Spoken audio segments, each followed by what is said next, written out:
Welcome to the AME Food Safety Show. Today's segment will astound you. Today's segment will incredibly change your life if you follow these patterns of human behavior and you abandon what you've been doing in the past. Let's begin without further ado. Our first segment is about safe drinking water. Let's begin. First slide. How much water is part of us? Now, every human is different, as we know, but let's look at this chart just briefly. 100% of us were babies at one time. If you know anybody else that came into the world any other way, I doubt it. We were all babies. And guess what? When we were children in our mother's womb, we were almost 100% of water. 100% of us was water distilled through our mother. As we grew from a baby to adolescence, at birth, a baby's about 80% water. 70% is a normal adult. As we age and we become more mature, an elderly person is about 50% water content.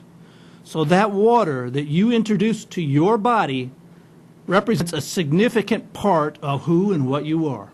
That's why I'm focusing today on safe water. Next slide, please. What are the reasons you, not me or anyone else, needs to drink safe water? Well, check inside your mouth. Inside everyone's mouth is saliva. Look at your muscular membranes, water. Your body cells need that water to grow and reproduce and survive. It flushes body waste from every part of your body. And how does it come out? Urine. We're going to talk about urine and the importance of monitoring it. Also, it lubricates your joints. I venture to say that people that have joint challenges don't drink enough water. It's the major component of most of our body parts. You're needed in the brain. It regulates your temperature. When it's really hot, what do? Do you sweat? No, you perspire. It's a shock absorber in your brain. Inside your skull is brain tissue, but there's a barrier, and it's called the water barrier. It converts food into what you need to survive, your energy. It's called digestion. Also, it helps deliver oxygen to every part of your body. Think about it. Whatever you do in your life, increase the consumption of pure, safe water. Next slide. All right, what are the benefits of drinking safe water? Well, let's look at it. Healthy skin. We're all covered with skin. It is a barrier from the outside world to your anatomy. Weight loss. Believe it or not, there have been studies that have confirmed that if you drink water, according to your metabolism, your weight loss will increase. Not get fatter because of water retention, but you will actually become slimmer, and there are some reasons for it. We'll talk about it. You'll have higher energy levels. A lot of times when you do not have energy, look at your water consumption. It will also help with your bowel movement. Your upper and lower intestines will be improved in their efficiency. It'll reduce the risk of cancer, studies have shown. It'll be a help for people with headaches and reduce the risk of heart attacks. And build more muscle. Why? Because what is muscle made of? It's made of water volume increases. Next slide, please. These are some suggestions that I have gleaned, and I'd like you to think about them, how you can apply directly to your lives increased consumption of pure, safe water. Carry a bottle of water with you at all times.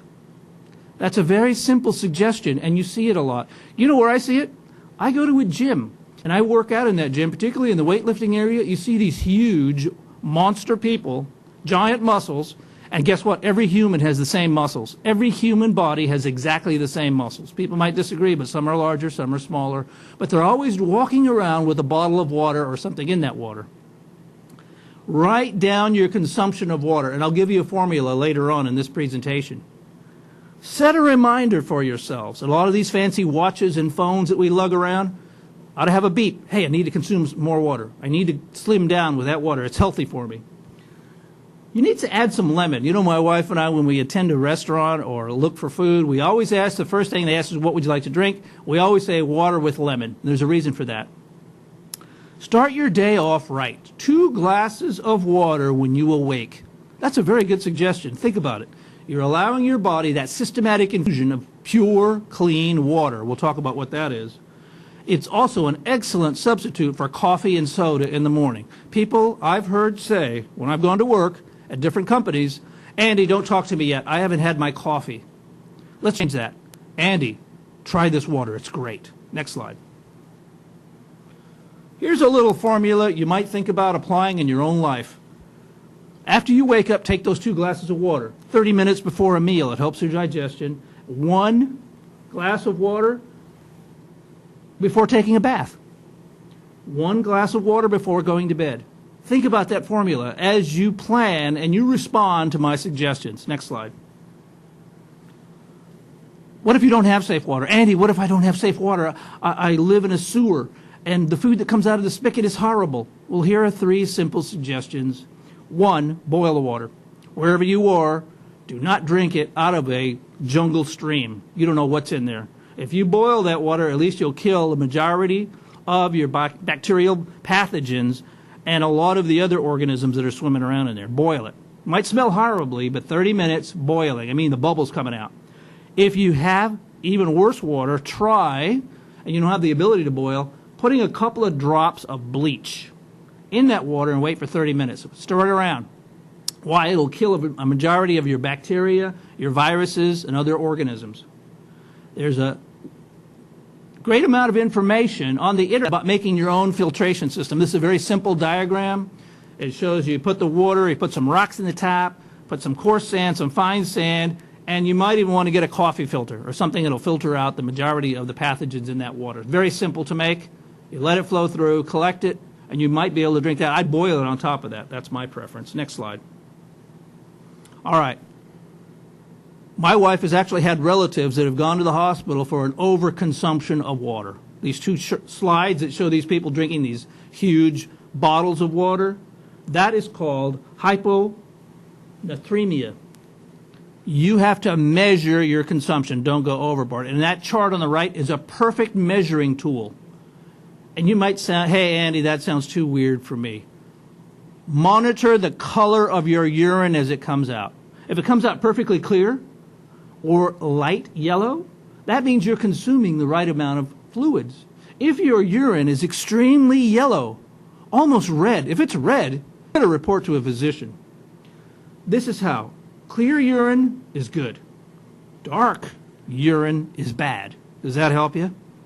So what you want to do is you want to take in enough water but not overdo it. Next slide, please.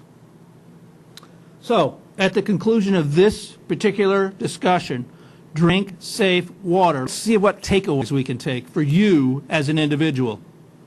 Drink only water which has been disinfected. That means boiled, filtered, treated. Why? You don't want to get sicker from something you're drinking. And don't just drink anything. I travel a lot to foreign countries. And you know what? I never ask for ice in that country. There are a lot of challenges I have with ice, even in this country. I was working with the Florida State Department of Health, and one of the officers told me, Andy, we all got sick the same day. And I said, what did you drink? He said, we all had different drinks at this restaurant, but the filter had not been changed for over 8 months, so we all got a little touch of listeria in that restaurant. Never have ice when you're in a foreign country unless you really trust that area. Store water for emergencies. Wherever you live, you should have water in some form of storage. Why? It takes about 3 to 5 days for governmental or other agencies to come to you. So if you have water stored in you where you live, you're going to stand a better chance of surviving. And when you're under stress, you need more water. Store water purification products. They're very simple. You can go to a camping store, or you can have a little bottle of Clorox there, or bleach, which you might use, and also containers. A nice little water storage you never think about is your toilet water that's ready to be flushed down. Pour some bleach in there, take it out of that area, and treat it. You know, I hear a lot of talk about commercial bottled water products. In my opinion, study them, learn about them, and pick the best market item for you. Now, you might like the taste of some. To be honest with you, I talked with a Costco manager yesterday, and he told me he was in charge of the Costco water. That's the #2 selling product at Costco. Why? Because they have one with 16 plants, and they go through great measures to make their water products as safe as possible. Thank you for your listening to this discussion about safe water. Increase your water consumption and make your life better. Thank you.